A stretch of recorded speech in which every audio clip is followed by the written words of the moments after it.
Today we're going to be talking about something really important, and that's applying to college. Now, no matter what stage you might be in your high school career, thinking about college has probably crossed your mind. Luckily, we live in the 21st century where now you can do it all online. And one of the ways you can do that is by using the Common Application. And for those of you who don't know what I'm talking about, the Common Application is the college application that most schools and universities across the United States use to apply for schools.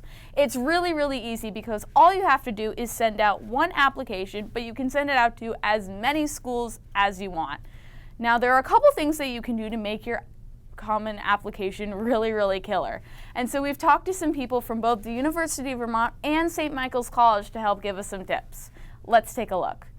The review process is one that's holistic. We're looking at all the different things that are submitted from an applicant and just trying to determine whether or not, really we're a good fit for each other. The thing that carries the most weight, I think, is a student's four-year academic record. And so within that, we're looking at things not only like GPA or class rank, but really the strength of a student's curriculum is very important. We look to see a progression of difficulty. We look to see solid high school courses or college prep courses in the senior year of high school, which is probably the biggest mistake most students make, is to, they fulfilled the high school graduation requirements, but we consider those to be the very basic.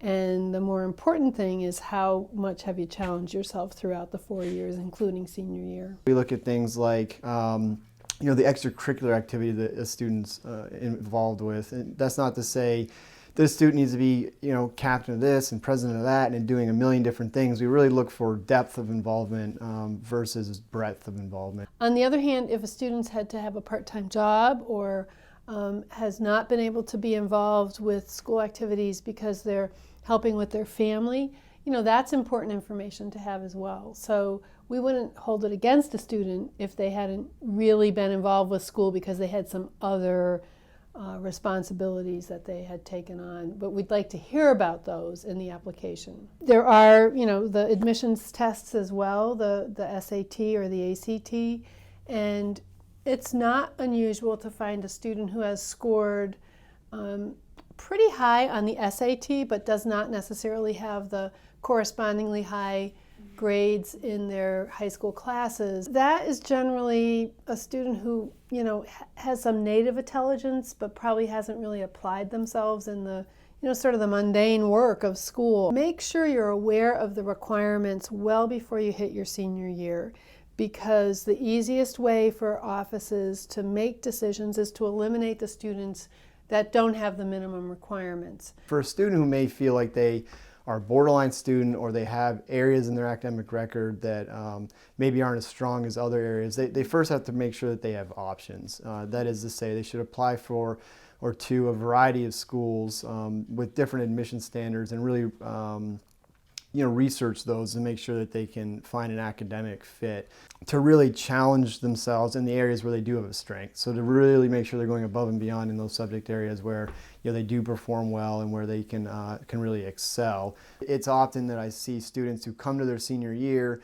and they probably only need a few courses to meet minimum graduation requirements, and it's really critical that they go above and beyond those requirements. Think about who's going to write your letter of recommendation. I think that it can be difficult for teachers and counselors when a request is sprung on them at the last minute, and oftentimes those letters tend to be, I don't want to say, ungenuine, but they tend to not be as helpful as others where the person really had a lot of time to think about what they wanted to write and can really speak to your strengths and your weaknesses. One of the most important parts of the application is, of course, the essay. And for the Common App, there's usually about 6 different prompts that you get to choose from where you can talk about your life and your experiences, so that way the admissions department gets to learn a little bit more about you rather than just a form. And Moses Murphy from the University of Vermont has decided to give us some advice. It's hard to say what makes a great essay because I think it's different for every person who's reading it. I think as long as an essay is well written, there's not a lot of spelling errors or grammatical errors, it's not going to hurt you. It's really what you were going for is that sort of connection with the reader, and that really depends on the reader. So what's easier to tell students are those pitfalls to avoid. And so, again, one of the main ones is telling us about something we already can find in the application.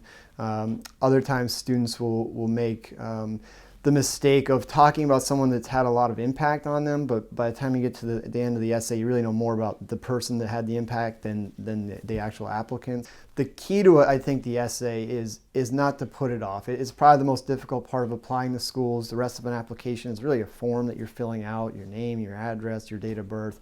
It's the essay that you have to create, and the longer a student puts that off, not only the more stressful it becomes, but of course the quality tends to suffer as students feel that deadline approaching. So hopefully this has all been helpful to all of you who are planning on being college-bound students one day. And we'd like to thank you guys for watching. See you next time.